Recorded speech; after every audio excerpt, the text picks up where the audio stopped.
m'appelle Alex Marchesso, j'ai 33 ans, je suis guide de haute montagne et moniteur de ski à Chamonix.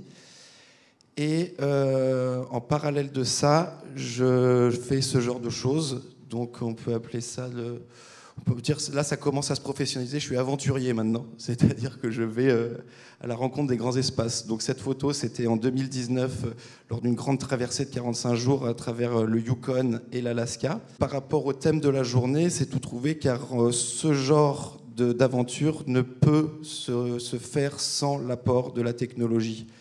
Donc sans l'apport de tous ces guides qui nous permettent de pallier au fait qu'on est juste des petits humains sans fourrure, on est tout petit, et dans la nature sauvage, on n'est rien du tout. Donc c'est vraiment la technologie qui nous permet de nous confronter à ces milieux sauvages. Je vais d'abord faire une présentation de notre dernier voyage en Alaska, donc qui était dans la région du Denali, pour ceux qui connaissent.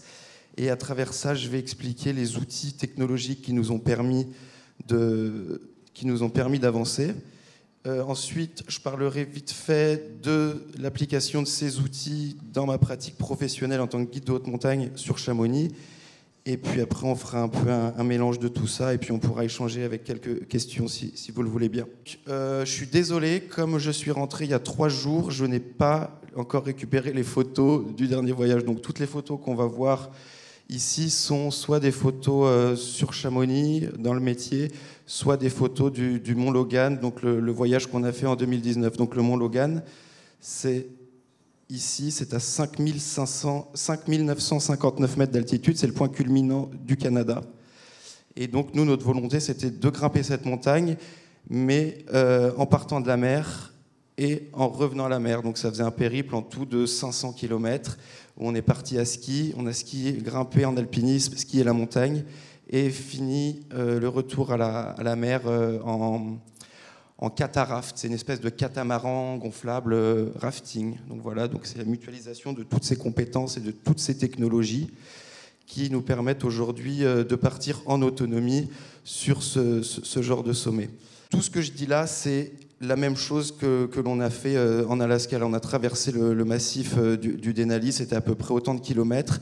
La seule différence, c'est que là, sur la traversée il y a 4 ans, quand on est arrivé en haut de la rivière, il y a un avion qui s'est posé, qui nous a livré le cataraft. Et cette fois-ci, on voulait faire tout en autonomie. Donc on a encore essayé de trouver des biais technologiques, parce que le principal ennemi dans ce genre d'expérience, c'est le poids. Autre chose, là on voit un plan de drone. Le drone, il fait la taille de ma main. Aujourd'hui, il a des batteries d'autonomie de 30 minutes que l'on recharge grâce à ces panneaux solaires que l'on voyait. Je ne sais pas si ça marche. Pour revenir en arrière, voilà. Les petits panneaux solaires ici, ça on en avait un chacun. Et ça, en fait, ça nous permet de charger une batterie tampon qui nous permet de charger après toutes les devices, on appelle ça, donc les drones, les appareils photo, les téléphones satellites, les GPS, donc toute cette technologie assez moderne qui nous permettent de nous repérer et d'avancer dans ce genre de situation. Donc, vous imaginez bien qu'avec un sac comme ça, on ne peut pas se permettre de faire des allers-retours. Donc, on a besoin du drone, déjà parce que ça fait des belles images, mais aussi parce qu'on ne veut pas se retrouver dans un cul-de-sac avec notre luge de 100 kg, sans compter qu'on est sur des glaciers, il y a des crevasses, et si on tombe dans une crevasse avec une luge, déjà on tombe dans la crevasse, et en plus la luge nous tombe sur la tête, il y a de grandes chances d'y passer quand même.